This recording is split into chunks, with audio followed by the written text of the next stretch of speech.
Hello बच्चों, आप सब कैसे हैं। तो आपका हमारे YouTube channel study A to Z by Anshu पर स्वागत है। तो आज हम आपसे बात करने वाले हैं कक्षा 10 के सिलेबस के बारे में।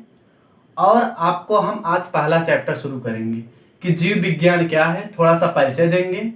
ठीक, इस वीडियो में हम आपको परिचय बताएंगे बायोलॉजी होता क्या है। ठीक, बायोलॉजी क्या होता है इसके बारे में हम आज बात करने वाले हैं पूरी तरीके से। आपको पूरा वीडियो देखना है शुरू से लेकर अंत तक, जिससे आपको समझ में आए कि बायोलॉजी होता क्या है और बायोलॉजी हम क्यों पढ़ते हैं। ठीक, इस बारे में हम सबसे पहले बात करेंगे कि बायोलॉजी होता क्या है। उसके बाद हम तुरंत आपको सिलेबस दिखाते हैं, यानी कि सिलेबस को बताते हैं कि सिलेबस में आपको क्या क्या पढ़ना होता है। तो सबसे पहले हम बात कर ले बायोलॉजी की। बायोलॉजी हमारा होता क्या है। ठीक, बायोलॉजी देखो, बायोलॉजी क्या हुआ है यहाँ पे, बायोलॉजी इसे हम हिंदी में कहते हैं जीव विज्ञान। क्या कहते हैं, जीव विज्ञान। यानी कि बायोलॉजी को हम हिंदी में कहते हैं जीव विज्ञान। ठीक, अब बायो यहाँ पे देखो, जैसे बायो और लॉजी दो शब्द हैं, यानी कि बायोलॉजी दो शब्दों से मिलकर बना होगा, एक बायो होगा और एक लॉजी होगा। कहने का मतलब यहाँ पे जैसे हम बात कर लेते हैं सबसे पहले बायो ना, और दूसरे क्या होगा यहाँ पे, दूसरा हमारा हो जाएगा लोगोस। यानी कि कहने का मतलब ये हुआ कि जैसे हमारा जो बायोलॉजी है ये कितने शब्दों से मिलकर बना है, दो शब्दों से मिलकर बना है, एक बायो और एक लोगोस। यानी लोगोस से जो हमारा है क्या है, ये लॉजी बना हुआ है। क्या बना हुआ है, लॉजी बना हुआ है। और बायो ही बायो हो गया। अब देखो बायो मीन्स होता क्या है। बायो मीन्स आप समझेंगे पहले क्या होता है। ठीक, जैसे यहाँ पे बायो हो गया, बायो मीन्स हम क्या लिखते हैं, लाइफ। यानी कि हम अपने जीवन के बारे में, क्या, जीवन। ठीक, जीवन के बारे में अध्ययन करना, यानी कि लाइफ मीन्स जीवन हो जाता है। और लोगोस जो होता है ये स्टडी होता है, स्टडी यानी अध्ययन ना। कहने का मतलब ये हुआ कि हम बायोलॉजी में क्या करते हैं। बायोलॉजी शब्द देखो, बायोलॉजी शब्द क्या है ना, बायो दो शब्दों से मिलकर बना है, यानी बायोलॉजी जो हमारा बायो है और लोगोस है। बायो मीन्स होता है जीवन और लोगोस मीन्स होता है अध्ययन। यानी जीवन के बारे में अध्ययन करना क्या कहलाता है, बायोलॉजी यानी जीव विज्ञान। ठीक, यानी कि जीवन के बारे में जो भी हम अध्ययन करते हैं उसे हम क्या कहते हैं, बायोलॉजी ना। यानी जीवन का अध्ययन क्या कहलाएगा, बायोलॉजी।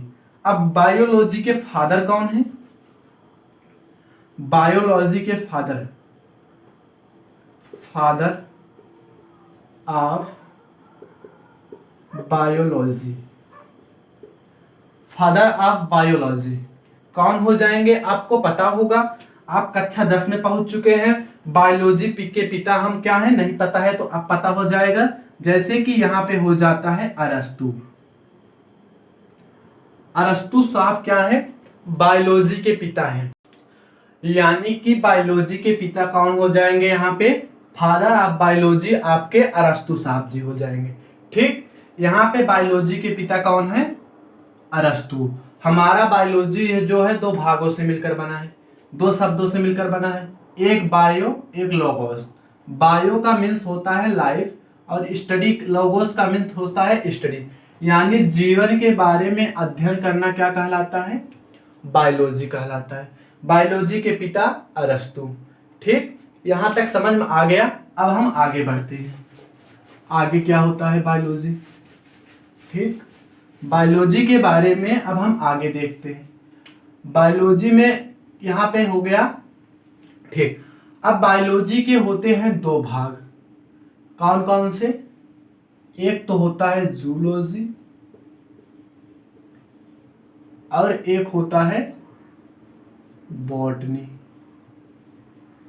जूलॉजी मीन्स होता है जंतु विज्ञान, जंतु विज्ञान। और बॉटनी मीन्स होता है वनस्पति विज्ञान, वनस्पति विज्ञान। यानी कि कहने का मतलब ये हुआ कि बायोलॉजी में हम जीवधारियों का अध्ययन करते हैं।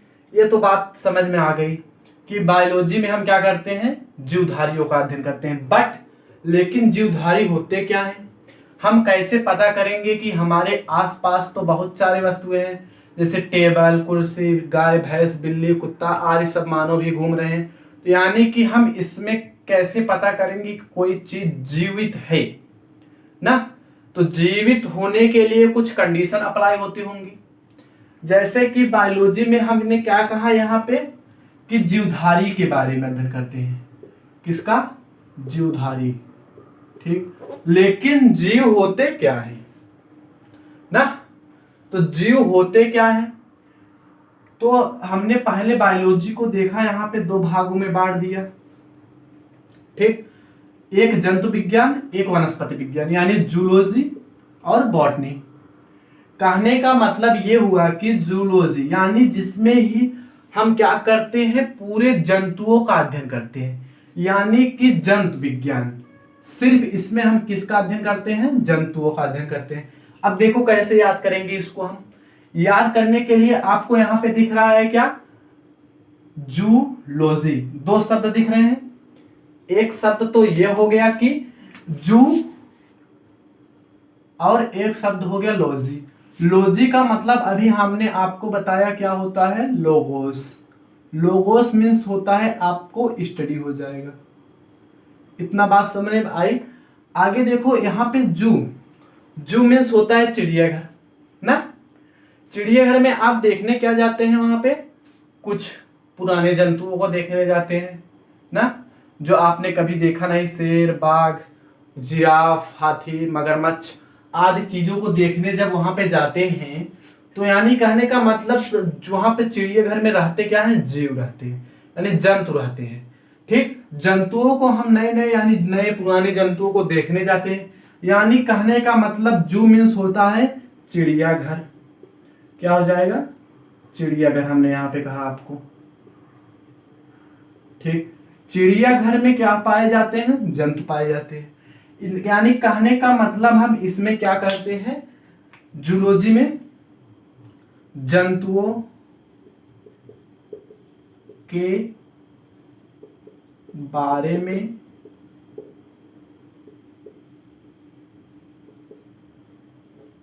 अध्ययन करते हैं। यानी कि क्या होता है, जंतुओं के बारे में अध्ययन करना क्या कहलाता है, जूलॉजी। इतना समझ में आया। अब देख लेते हैं हम बॉटनी क्या होता है। बॉटनी हमारा ये होता है कि जैसे अब पूरे जीव, यानी कि यहाँ पे बचे हैं सिर्फ वनस्पति, इसे हम और क्या कर सकते हैं, पादप विज्ञान। पादप विज्ञान जो हमारा होता है, इसमें आते हैं सिर्फ पेड़ पौधे,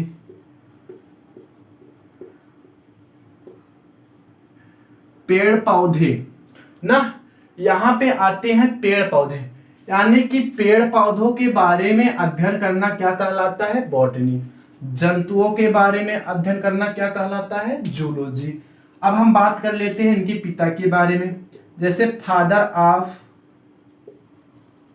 zoology, father of zoology, and इनके फादर कौन हो जाएंगे, फादर ऑफ बॉटनी। यानी जूलॉजी के फादर हो जाते हैं आपके अरस्तु साहब। कौन हो जाएंगे, एक सेकंड, अरस्तु साहब। और बॉटनी के फादर कौन हो जाएंगे आपके यहाँ पे, थियोफ्रेस्टस, नाम सुने होंगे क्या, थियोफ्रेस्टस। ठीक, हमने दो चीजों को देखा यहाँ पे। बायोलॉजी सबसे पहले क्या होती है, और बायोलॉजी में जो हमारे पार्ट होते हैं, दो पार्ट, एक जूलॉजी और एक बॉटनी। तो उनको हमने देखा यहाँ पे कि जूलॉजी और बॉटनी होता क्या है। अब हम बात कर लेते हैं जीव क्या होते हैं। क्या होते हैं जीव ना, कुछ जीवों के बारे में हम बात कर लेते हैं। यानी कि जो जीव पाए जाते हैं, हम कैसे पता करेंगे कि वो जीव है या निर्जीव है? पृथ्वी पर दो ही चीज पाए जाएंगे, जीव या निर्जीव, यानी सजीव या निर्जीव पाए जाएंगे। ठीक, इतना समझ में आया? उम्मीद करता हूं कि इतना समझ में आया होगा। अब आगे हम देखते हैं कि जीव क्या होते हैं। जैसे हमने यहाँ पे बात करी कि जीवधारी का अध्ययन करते हैं, यानी जीवों का अध्ययन करते हैं। ठीक, लेकिन जीवों का अध्ययन, लेकिन जीव होते क्या है ना? यहाँ पे जीव क्या होते हैं? हमने तो कह दिया कि जीव के अध्ययन को क्या कहते हैं? बायोलॉजी कहते हैं। लेकिन जीव को होते क्या है? अभी आपको ये ना पता हो कि जीव क्या होते हैं। जैसे कि जीव होने के लिए उसमें कुछ कंडीशन होती होंगी ना। कंडीशन क्या होंगी? जैसे कोई जीव है, हमारे आसपास बहुत सारी वस्तुएं हैं ना। जैसे हम अभी मार्कर यहाँ पे क्या बोर्ड को पढ़ा रहे हैं, यानी बोर्ड पर आपको पढ़ा रहे हैं।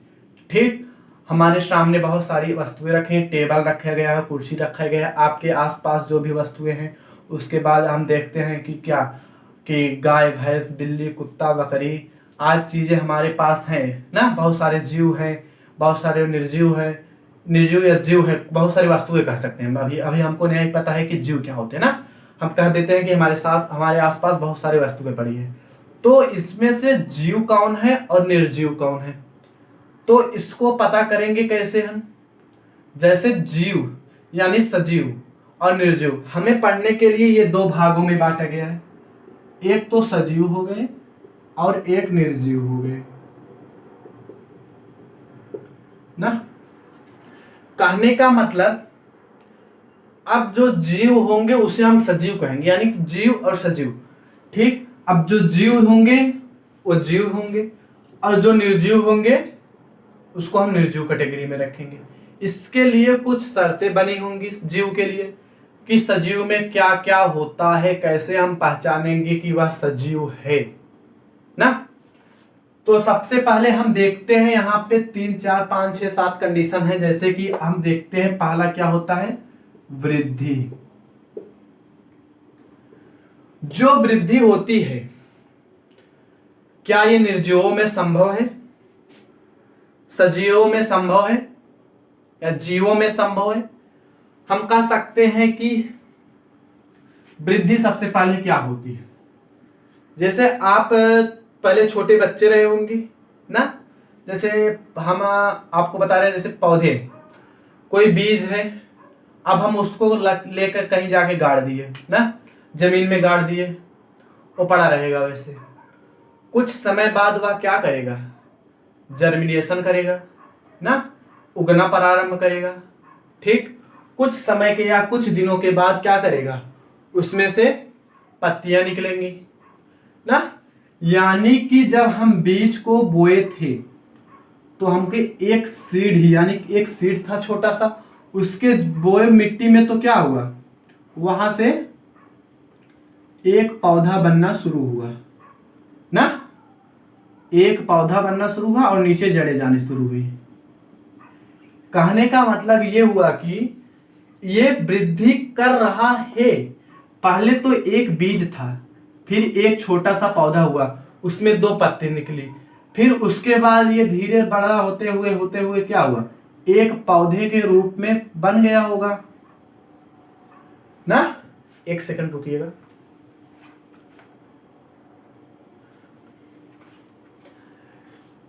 हाँ, तो यानी कहने का मतलब ये हुआ कि वो पौधे के रूप में बन गया। जैसे हम आप आसपास देखते होंगे कि आप बड़े बड़े नीम के पौधे, आम के पौधे ना, और सारे बहुत सारे पौधे हमारे आसपास लगे होते हैं। तो कहने का मतलब ये हुआ कि पौधे, एक पहले हमने देखा कि एक छोटा सा बीज था, उससे फिर जर्मिनेशन हुआ उसका, फिर उसके बाद एक बड़ा होते हुए एक पौधा बन गया, फिर सो हमें फल देने लगा, फल से फिर बीज बनेगा, फिर छोटा पौधा बनेगा, फिर बीज बनेगा। यानी कि ये लगातार चल रही है ना, लगातार चल रही है। यानी कि पौधा वृद्धि कर रहा है। वृद्धि कैसे कर रहा है? अब जैसे देखो, कोई पौधा पुराना है, 20 साल, 25 साल, 30 साल, 50 साल, 100 साल, 150 साल, तो उसमें क्या होता है कि जैसे कि वह उसमें हर साल पतझड़ पत्तियां पहले झड़ेंगी, उसके बाद उसमें से कुछ पत्तियां भी निकलेंगी, कुछ टहनियां भी निकलेंगी ना। हम तो देखते हैं ये पौधे की बात। तो वो पौधे हमेशा वृद्धि करते हैं, यानी कि वृद्धि तो दो टाइप को हम यहाँ पे ले लेते हैं, एक सीमित समय में और एक असीमित समय में। ये हुआ एक सीमित और एक असीमित।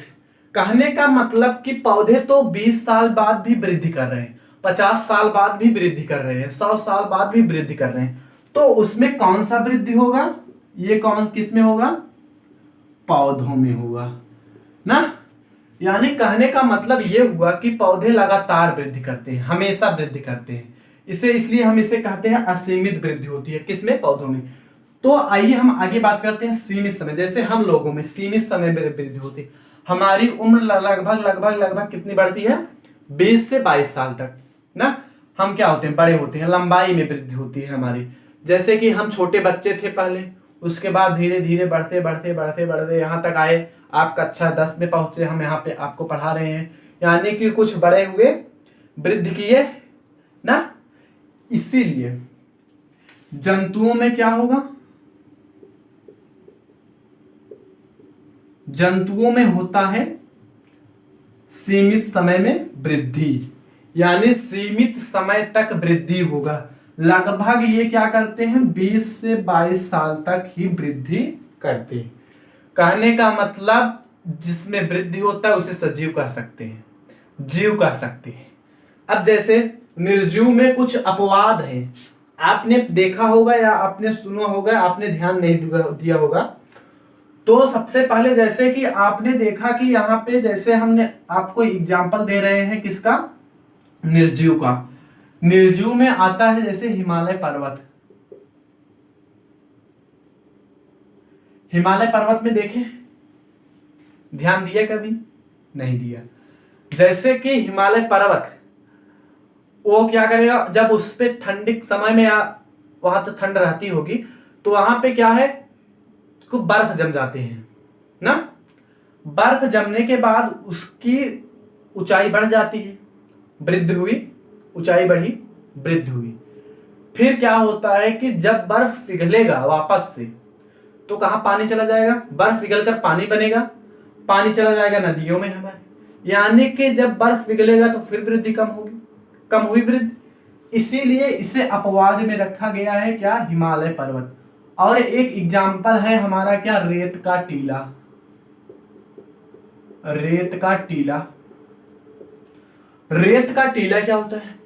जैसे समुद्र के किनारे आपने जगह जगह क्या मिट्टी जैसा कुछ देखा होगा इकट्ठा हुए, उसे हम यानी रेत, बालू, एक प्रकार से बालू, यानी बालू कुछ इकट्ठे हुए रहते हैं कहीं कहीं पे दरे जगह जगह। तो कहने का मतलब ये हुआ कि उसमें वृद्धि हो रही। जब आंधी या तूफान आएगी तो बालू को उड़ा ले जाएगी, बालू खत्म। फिर जब समुद्र से पानी ऊपर की तरफ आएगा, फिर उसके साथ बालू आएगी, फिर बालू इकट्ठा होगा, वृद्धि हुई, फिर आंधी आई, फिर हवा, बालू गया गायब, फिर पानी आया ऊपर, फिर बालू आया, फिर आंधी आई, फिर बालू गया। यानी कि वृद्धि हो रही है, कम भी हो रही है, ज्यादा भी। कहने का मतलब इन दोनों को हम किस में रखते हैं? अपवाद में। अपवाद में हम रख रहे हैं किसको? हिमालय और रेत का टीला। कहने का मतलब ये वृद्धि तो करेंगे ना, और सजीव भी वृद्धि करेंगे। अब हम यहां पे क्या करते हैं? आपको दूसरी कंडीशन बताते हैं। हो गया? इतना समझ में आया होगा उम्मीद करता हूं। आगे देखिए, यदि आप चैनल पर नए हैं तो चैनल को सब्सक्राइब कर लीजिएगा ना। तो हम वृद्धि देख चुके। वृद्धि दो टाइप के, एक सीमित, एक असीमित। ओके, समझ में आया? सीमित जंतुओं में, असीमित पौधों में। इतना क्लियर? आगे दूसरा क्या हो सकता है? गति। यदि किसी भी वस्तु में गति हो रही है तो उसे हम कहते हैं सजीव। यानी जीव ना गति कर रहा है। जैसे आप कॉलेज जाते होंगे पढ़ने ना, या मार्केट जाते होंगे सब्जियां लेने ना, या घूमने कहीं जाते होंगे, तो बिना गति किए आप वहां तक जा नहीं सकते ना। तो आप क्या करेंगे, जब पढ़ने जाते हैं तो आप घर से कहाँ जाते हैं, कॉलेज या स्कूल, तो आपको वहां से यहां से यानी घर से आप स्कूल तक गए, स्कूल तक गए, उसमें कुछ गति किया आपने, घर से साइकिल उठाया और चले गए स्कूल, फिर स्कूल से घर आ गए। कहने का मतलब आपने गति किया, गति करते हुए गया स्कूल के पास या स्कूल में, फिर वहां से स्कूल घर आए, ठीक। लेकिन क्या पौधे गति करते हैं? पौधे क्या गति करते हैं? आपका जवाब नहीं। क्यों नहीं करते? कैसे नहीं करते? अब क्या पौधे लेने जाएंगे सामान, अपना भोजन लेने जाएंगे, मार्केट जाएंगे? वो मार्केट नहीं जाएंगे। अब क्या पौधे अपना भोजन मार्केट लेने जाएंगे, वहां के फिर बनाएंगे फिर खाएंगे? ऐसा होता है? नहीं होता। यानी कि पौधे में क्रिया होती है प्रकाश संश्लेषण, वो अपना भोजन वहां से बनाते हैं। अभी हम क्या बात कर रहे हैं, गति की। सिर्फ पौधे एक स्थान पर स्थिर रहते हैं, जैसे आंधी आती है तो उसका सिर्फ ऊपर का भाग यानी टहनियों का भाग हिलता है, ऐसे ऐसे ऐसे, और नीचे का जो स्थिर भाग होता है वह एक स्थान पे खड़ा रहता है, यानी पौधे गति नहीं करते। यहाँ पे क्या हो गया, पहली तो कंडीशन ये हो गई कि वृद्धि होती है सजीवों में, निर्जीव में अपवाद हमने देखा, और गति किसमें होता है, जीवों में। यानी कहने का मतलब जो गति करेगा वृद्धि करेगा वो किस में आएगा, जीव। और क्या कंडीशन हो सकती है जीव पहचानने के लिए, तो हमने और देखने के लिए यहाँ पे हम देखते हैं श्वसन। श्वसन यानी कि जो जीव होगा वह श्वसन करेगा, सांस को लेगा, यानी कि वातावरण से जो ऑक्सीजन ले रहा है उसके बाद कार्बन डाइऑक्साइड को निकाल रहा है। एक प्रकार से हम कह सकते हैं कि गैस को ले रहा है और गैस को बाहर निकाल रहा है।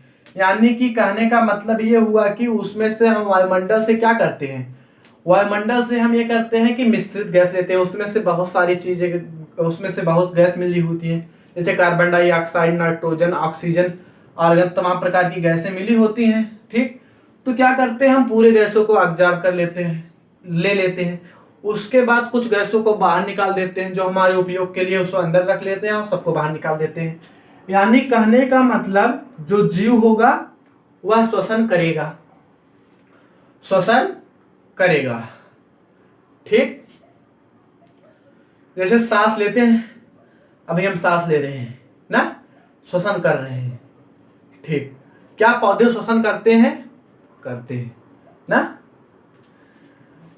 तो कहने का मतलब कि पौधे भी श्वसन करते हैं और जंतु भी श्वसन करते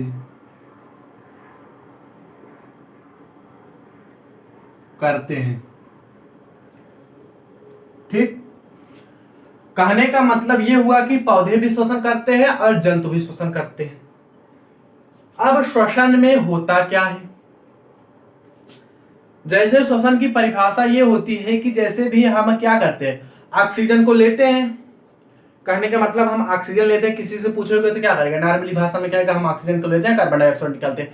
कहने का मतलब उसी के भाषा में समझने की कोशिश करते हैं। पहले क्या करते हैं, हम पहले ऑक्सीजन को लिए, हमारी कोशिका में पहुंचा, कोशिका क्या करेगी, कोशिका में पाया जाता है माइटोकॉन्ड्रिया। यानी कहने का मतलब हम श्वसन को लेते हैं और उससे ऊर्जा प्राप्त करके और कार्बन डाइऑक्साइड को बाहर निकालते हैं, इस क्रिया को कहते हैं श्वसन। कहने का मतलब ये हुआ कि हम ऑक्सीजन को लिए, O2 के लिए, O2 को लिए और क्या करते हैं, CO2 को बाहर निकाल देते हैं ना, और इसके बीच में हम क्या करते हैं, ऊर्जा की प्राप्ति कर लेते हैं ना। यानी कि वातावरण से ऑक्सीजन को लेना और उससे ऊर्जा प्राप्त करना और कार्बन डाइऑक्साइड को बाहर निकालना, बाहर निकालना क्या कहलाएगा? श्वसन कहलाएगा। ठीक, हम सांस लेते हैं, ये तो क्लियर हो गया। क्या पौधे भी श्वसन करते हैं? करते हैं ना। बिना श्वसन के वो क्या करेंगे? अपना भोजन नहीं बना पाएंगे। पौधे तो भोजन बनाने के लिए कार्बन डाइऑक्साइड लेते हैं। पौधे भोजन बनाने के लिए क्या करते हैं? प्रकाश संश्लेषण की क्रिया करते हैं, बट लेकिन उन्हें भोजन बनाने के लिए CO2 की आवश्यकता होती है, सनलाइट की आवश्यकता होती है ना, H2O की आवश्यकता होती है, क्लोरोफिल की आवश्यकता होती है। ठीक, कहने का मतलब यह हुआ कि भोजन पौधे भी बनाते हैं, लेकिन वो भी ऑक्सीजन लेते हैं, यानी कार्बन डाइऑक्साइड को ग्रहण करते हैं। किसके लिए? भोजन बनाने के लिए, और ऑक्सीजन को बाहर निकालते हैं ना। तो क्या पौधे रात में भी श्वसन की क्रिया करते हैं? कुछ अंदाजा? जैसे पौधे रात में भी श्वसन की क्रिया करते हैं। यस, करते हैं। करते क्या है उसमें? पौधे जब उन्हें सनलाइट नहीं मिलेगा तो क्या वो कार्बन डाइऑक्साइड को ग्रहण करेंगे? नहीं करेंगे। क्यों नहीं करेंगे? पौधे अपना भोजन बनाने के लिए ही कार्बन डाइऑक्साइड ले रहे हैं, और जब वो रात में क्या होता है, उनको सूर्य का प्रकाश नहीं मिल पाता है, तो वो क्या करते हैं?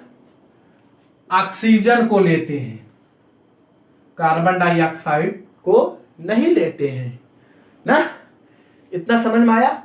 यानी कहने का मतलब यह हुआ कि पौधे क्या करेंगे? रात में ऑक्सीजन को लेंगे और CO2 को बाहर निकालेंगे। ये हो गया हमारा पौधों में श्वसन। तो कैसे पता करेंगे? कार्बन डाइऑक्साइड एक गर्म गैस है। जब हम कभी रात में पौधे के नीचे सोते हैं तो क्या हमें गर्म हल्का सा महसूस होता है? जब आधी हवा ना चलती रहे, या कि नहीं करिएगा कि आप आधी हवा चले, पेड़ के नीचे जाए, तो पेड़ के नीचे जाएंगे तो हवा लगेगा, ठंडा लगेगा। जब हवा ना चले ना, पत्तियां स्थिर रहे, तब आप पेड़ के नीचे जाइए और खुले आसमान के नीचे जाइए, तो पता कीजिए कि क्या वहां पे किस समय ठंडी लग रही है, किस समय गर्म महसूस हो रहा है, कहाँ पे ठंड महसूस हो रहा है, कहाँ पे गर्म महसूस हो रहा है। अब पौधे रात में क्या करते हैं? कार्बन डाइऑक्साइड छोड़ते हैं, तो पेड़ के नीचे क्या होगा? गर्म महसूस होगा ना। और क्या करते हैं? आसमान के नीचे जाएंगे तो क्या होगा? कुछ ठंडा महसूस होगा। यानी कहने का मतलब यह हुआ कि पौधे रात में कार्बन डाइऑक्साइड छोड़ते हैं, ऑक्सीजन को ग्रहण करते हैं। क्यों छोड़ते हैं? रात में उनको भोजन बनाने की आवश्यकता नहीं होती है, तो वो क्या करते हैं? ऑक्सीजन लेते हैं, कार्बन डाइऑक्साइड बाहर निकालते हैं। लेकिन दिन में कार्बन डाइऑक्साइड लेते हैं और ऑक्सीजन को बाहर निकालते हैं। ये प्रक्रिया हो गई श्वसन। यानी ये प्रक्रिया हम किस प्रक्रिया में पढ़ रहे हैं? जीव को पहचानने के लिए, सजीव को पहचानने के लिए। सजीव होते कैसे हैं ना, कैसे हम पहचानेंगे कि वह सजीव है। ठीक, श्वसन हो गया। अब हम बात कर ले आगे। इतना समझ में आया? आज हम सिर्फ यही देखेंगे कि बायोलॉजी में जीव होते क्या हैं। हम जो पढ़ रहे हैं बायोलॉजी में, वो जीव होता क्या है, कैसे होता है, क्या करता है। यानी कि जीव को हम पढ़ेंगे पहले कि होता क्या है, बायोलॉजी को अच्छे से समझेंगे, उसके बाद अपने चैप्टर पे चलेंगे ना। तो अब क्या होगा? अगला स्टेप हमारा है प्रजनन। प्रजनन क्या है? प्रजनन अपने ही जैसे संतानों को उत्पन्न करना प्रजनन कहलाता है। जैसे इसे हम कहते हैं रिप्रोडक्शन, जनन, रिप्रोडक्शन ना। रिप्रोडक्शन अपने ही समान संतति का उत्पन्न करना क्या कहलाता है? जनन कहलाता है ना। अब क्या ये पौधों में या जंतुओं में होते हैं? क्या ये जीव में होते हैं ना? तो बिना जीव में होते हुए कैसे दूसरी संतानें उत्पन्न हो जाती? होती होंगी तभी होते हैं। कहने का मतलब ये हुआ कि जीव में प्रजनन होती है, बिना प्रजनन के दूसरे संतान कैसे उत्पन्न हो जाते हैं? मिलते जुलते। जैसे आपकी संरचना कुछ आपके माता पिता से मिलती होगी ना, जो आपका शरीर का बनावट है तो क्या होगा? आपके माता पिता से मिलता जुलता है ना। तो कहने का मतलब यह हुआ कि प्रजनन जीवों में होता है। क्या पौधों में होता है? हाँ, पौधों में भी होता है ना। प्रजनन यहां पे होगा दो प्रकार से। किसमें? जंतुओं में। एक तो होगा क्या, एक सेकंड, एक तो होगा क्या, एक हम बात कर लेते हैं लैंगिक, यानी सेक्सुअल रिप्रोडक्शन।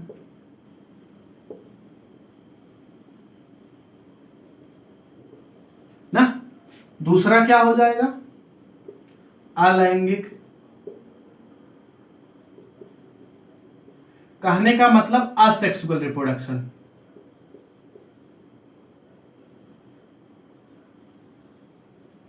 ठीक, असेक्सुअल रिप्रोडक्शन और सेक्सुअल रिप्रोडक्शन, लैंगिक जनन, अलैंगिक जनन।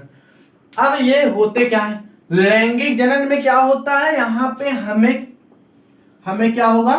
Male and female. ठीक, मेल एंड फीमेल की आवश्यकता होती है। दो जनन की आवश्यकता होती है, दो जननांगों की आवश्यकता होती है। हम बात कह सकते हैं एक मेल और एक फीमेल, नर और एक मादा, एक नर और मादा। ये क्या होता है? निषेचन के दौरान हमारे शरीर में किसका निर्माण होता है? जाइगोट का निर्माण होता है। जाइगोट है ना। उसके बाद धीरे धीरे बच्चों का निर्माण होता है। ठीक, कहने का मतलब ये हुआ कि लैंगिक जनन में नर और मादा की आवश्यकता होती है। इनमें निषेचन की प्रक्रिया होगी। किसकी प्रक्रिया होगी? निषेचन की। निषेचन के दौरान बनेगा जाइगोट। जाइगोट बनने के बाद होता है बच्चों का निर्माण। ठीक, ये आप आगे पढ़ेंगे। आप इतना जानते रहिए कि लैंगिक जनन क्या होता है। इसमें नर और मादा की आवश्यकता होती है निषेचन के लिए। निषेचन करेंगे, उसके बाद बच्चों का निर्माण। ठीक, इसके बाद हम अलैंगिक जनन की बात कर लेते हैं। अलैंगिक जनन क्या होता है ना? अलैंगिक जनन में क्या होगा? या तो मेल ही रहे या तो फीमेल ही रहे। कहने का मतलब ये हुआ कि या तो नर ही रहे या तो मादा ना। जैसे आपने अमीबा को सुना होगा, पैरामीशियम को सुना होगा नाम जंतुओं में। ये क्या होते हैं? अमीबा की एक सेल होती है कुछ इस प्रकार से, चाहे जैसे अमीबा का संरचना होता नहीं, उसे चाहे जैसे हम बना सकते हैं, इस प्रकार से होता है। इसमें केंद्रक पाया। अब ये क्या करेगी? या तो ये फीमेल ही रहेगा या तो फीमेल, यानी या तो फीमेल की कोशिका रहेगी या तो मेल की कोशिका रहेगी। इतना समझ में आया? ये क्या करते हैं? विखंडन के द्वारा दो भागों में बढ़ जाते हैं। एक ये कोशिका, एक ये कोशिका हो गई, एक ये अमीबा, एक ये अमीबा। कहने का मतलब ये हुआ कि ये दो भागों में बढ़ गए, एक ये। ठीक, ये सिर्फ एक ही जनन अंगों से ही विकसित हुए हैं, एक जनन अंगों से ना, दो बन गए। ठीक, इसलिए इसे अलैंगिक जनन कहते हैं। अब पौधों में क्या होता है? पौधों में तो ये दोनों होते ही हैं, एक और होता है जिसे हम कहते हैं क्या? वेजिटेटिव। ये हम पौधों में पढ़ रहे हैं अब, यानी कायिक जनन। कायिक जनन, वेजिटेटिव। जिस प्रकार से इसमें हो रहा था उसी प्रकार से पौधों में भी होगा। यहां पे क्या होगा? दो पुष्प रहेंगे, वहां पे निषेचन होगा, फल का निर्माण होगा, फिर बीज बनेगा, उससे दूसरा पौधा बनेगा। अलैंगिक जनन में क्या होता है, इसमें एक विशेष स्ट्रक्चर बनता है जनन के लिए, यानी एक विशेष स्ट्रक्चर बनता है दूसरे पौधों को ग्रो करने के लिए। अब यहाँ पे क्या होगा, कायिक जनन वेजिटेटिव में ये होता है कि पौधे के जड़ हो, पत्ती हो, तना हो, चाहे जो भी शाखा हो। जैसे आप गुलाब या गुड़हल का पौधा लगाए हैं, गन्ने की खेती की, गन्ने को बोए हैं, तो यानी को क्या होता है कि पौधे के किसी भी भाग से पौधा का निर्माण हो जाता है, उसे हम कहते हैं कायिक जनन यानी वेजिटेटिव रिप्रोडक्शन। ठीक, इतना समझ में आया। पत्ती से जैसे अजूबा, एलोवेरा, ये सब क्या है, रिप्रोडक्शन यानी वेजिटेटिव रिप्रोडक्शन के द्वारा हो रहे हैं। इससे हम पता करेंगे कि कोई चीज जीव है। ठीक, इतना समझ में आ गया। अब हम बात कर लेते हैं किसकी, अगला स्टेप क्या है, अगला स्टेप हमारा है उत्सर्जन, जो कि हमारा लास्ट है। उत्सर्जन क्या होता है, जैसे कि हम भोजन करते हैं, खाते हैं, चबाते हैं, पेट में जाता है, हमारे लिए क्या देता है, वसा, कार्बोहाइड्रेट, विटामिन, जो हमें ऊर्जा देती है, हमारे चलने फिरने में सहायता करती है। ठीक ना, ये तो हो गया, हम जान गए हमें ऊर्जा। लेकिन उत्सर्जन होता क्या है ना, जैसे हम खाएं, अब भोजन में क्या हम पूरा ही कार्बोहाइड्रेट खा लेते हैं ना, जब हमें पूरा कार्बोहाइड्रेट खा लेते तो हमें खाने की आवश्यकता पड़ती नहीं पड़ती। तो हम क्या करते हैं, जैसे कि चावल में हम एग्जांपल ले रहे हैं चावल का, चावल में क्या होता है, कार्बोहाइड्रेट पाया जाता है ना। तो कार्बोहाइड्रेट, क्या पूरा चावल कार्बोहाइड्रेट है, नहीं है, तो उसमें कार्बोहाइड्रेट मिलता है, कार्बोहाइड्रेट, उसमें कार्बोहाइड्रेट मिलता है, लेकिन पूरा चावल कार्बोहाइड्रेट है ये नहीं है, यानी कि उसमें कार्बोहाइड्रेट। अब जो उसमें से कार्बोहाइड्रेट होगा वो हमारे शरीर में चला जाएगा, और जो अब उसमें तो कुछ बचेगा, कुछ पदार्थ बचेगा, कहने का मतलब ये हमारे शरीर के लिए हानिकारक भी हो सकता है। जब बचेगा वो किसी काम का नहीं होगा तो क्या होगा, हानिकारक ही होगा, और क्या होगा, अपशिष्ट भी होगा, यानी कहने का मतलब अनुपयोगी ना, अनुपयोगी, अनुपयोगी होगा। ठीक, हानिकारक भी होगा, अनुपयोगी होगा, तो ये हमारे शरीर में रहकर क्या करेगा, रहकर क्या करेगा ना। तो हमारे शरीर में जो पसीना होता है, पसीना होता है सबके शरीर में, आप लोगों के भी शरीर में होता है, तो पसीना एक उत्सर्जी पदार्थ है ना। अब जैसे इतनी इस समय गर्मी बहुत है ना, गर्मी होने के कारण हमारे शरीर में पसीना होता है। ठीक, हम मान लेते हैं कि हमारे शरीर में पसीना होता है, पसीना हमारे शरीर से निकलना चाहिए। पसीना क्या करता है, हमारे शरीर को मेंटेन करता है, यानी कि वातावरण में इस समय जो टेम्परेचर है उसको हमारे शरीर से मिलाता है, यानी मेंटेन करता है। जब पसीना निकलेगा तो शरीर का टेम्परेचर और बाहर के टेम्परेचर में मिलाप होगा, यानी कहने का मतलब हमारे शरीर का टेम्परेचर मेंटेन और बाहर का टेम्परेचर को मेंटेन रखता है हमारा पसीना। यदि किसी के शरीर में पसीना नहीं निकलता है बहुत गर्मी होने के बाद, बहुत ज्यादा गर्मी होने के बाद किसी के शरीर से पसीना नहीं निकलता है, तो क्या होता है, उस व्यक्ति की मृत्यु भी हो जा सकती है ना, उस व्यक्ति की मृत्यु भी हो जा सकती है।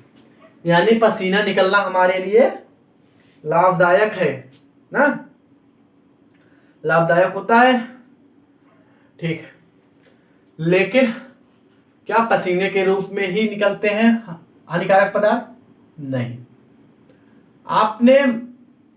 आपके शरीर से मल मूत्रों के भी द्वारा शरीर से हमारे अपशिष्ट पदार्थ निकलते हैं, जैसे भी हम कोई भोजन करते हैं तो उसमें क्या पूरा प्रोटीन, कार्बोहाइड्रेट, वसा, विटामिन, ये सब चीजें पूरी भरपूर मात्रा में यही खाते हैं? नहीं खाते हैं। यानी कि जो चीजें हम खाते हैं उसमें से कुछ हमें उसमें से प्रोटीन रहता है कुछ। जैसे दाल में, अब दाल पूरी प्रोटीन की है नहीं है, उसमें प्रोटीन पाया जाता है, उसमें से कुछ अपशिष्ट पदार्थ भी रहेंगे। तो क्या करेगा, उसको बाहर निकालेगा। तो बाहर निकालने के लिए उत्सर्जन होता है, उत्सर्जन की प्रक्रिया होती है। अब उत्सर्जन अंग होते हैं हमारे शरीर में, उत्सर्जी अंग होते हैं। यानी कहने का मतलब हमारे शरीर से क्या निकलेगा, मल मूत्र के रूप में उत्सर्जी पदार्थ निकलेंगे, पसीने के रूप में उत्सर्जी पदार्थ निकल रहे हैं ना। लेकिन पौधों में क्या होता है, पौधों में यह होता है कि पौधों के शरीर में, पौधों में आपने देखा होगा कि बबूल के पौधे में आपने गोद देखा होगा ना। कभी कभी आपने जाके देखा होगा कि वहां से पानी निकल रहा था, ब्लैक ब्लैक से ऐसा लगा रहता है। जैसे ये पौधा हो गया, यहाँ से ऐसे ऐसे टहनियों से ऐसे ऐसे पानी निकलता है, यहाँ पे आपको ब्लैक ब्लैक दिखेगा। वो सब क्या है, पौधे के हानिकारक पदार्थ हैं जो पौधे के लिए अनुपयोगी है ना। गोद हो गया, बेल के पौधे में आप देखिए गोद सा निकलता रहता है एकदम, और ये सब आपको देखने को मिलेगा आगे देखेंगे। ठीक, यानी कहने का मतलब ये हुआ कि क्या हुआ, कुछ समझे, इतना पढ़ाया गया ना, समझे होंगे उम्मीद करता हूं। यानी उसमें वृद्धि होनी चाहिए, जीव होने के लिए गति होनी चाहिए, और क्या होना चाहिए, श्वसन होना चाहिए, और क्या होना चाहिए, प्रजनन होना चाहिए, और क्या होना चाहिए, उत्सर्जन होना चाहिए। इतना काफी है किसी भी जीव को पहचानने में। हम इससे क्या करेंगे, जीव को पहचान सकते हैं, यानी कि सजीव को पहचान सकते हैं।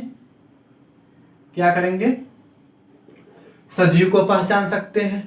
अब हमारे आसपास जो यहाँ पे गति कर रही, टेबल कुर्सी गति कर रही है, नहीं गति कर रही है, तो यह किस प्रकार वस्तुएं हुई, निर्जीव वस्तुएं हुई। कहने का मतलब ये हुई निर्जीव, जो हमारे टेबल, कुर्सी, बेंच, फैन, ये सब क्या हुई, निर्जीव ना, निर्जीव हुई। इन सबको इसमें से कुछ नहीं होता है, न वृद्धि होगी, न गति होगी, न श्वसन होगी, न प्रजनन होगी, न उत्सर्जन होगा, तो क्या होगा, निर्जीव हो जाएंगे। और जब ये सब पाए जाएंगे, सब में उपस्थित है, तो क्या होगा, सजीव होगा। यानी कि हम पहचान सकते हैं अब कि जीव किसे कहेंगे और निर्जीव किसे कहेंगे। जब पहचान लेंगे तो हम क्या करेंगे, उसका अध्ययन किसमें करेंगे, हम बायोलॉजी के अंदर ना। बायोलॉजी कहानी समझ में आई। बायोलॉजी क्या होता है, जीवधारियों का अध्ययन क्या होता है, यानी जीवों का अध्ययन, जीवों के बारे में अध्ययन, बायोलॉजी। बायोलॉजी को हम समझ गए, अब जीव क्या होते हैं ये भी समझा। अब हम कल से आपको क्या बताएंगे, नेक्स्ट वीडियो में हमारा रहेगा आपके सिलेबस और सिलेबस के चैप्टर का शुरुआत ना।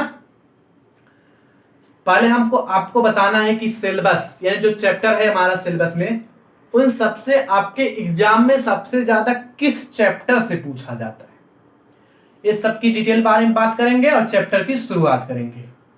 ठीक,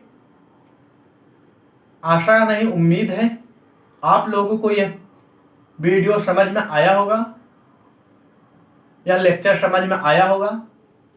तो चैनल को सब्सक्राइब कर लीजिए, बेल आइकन को प्रेस कर लीजिए। ठीक, मिलते हैं नेक्स्ट वीडियो में।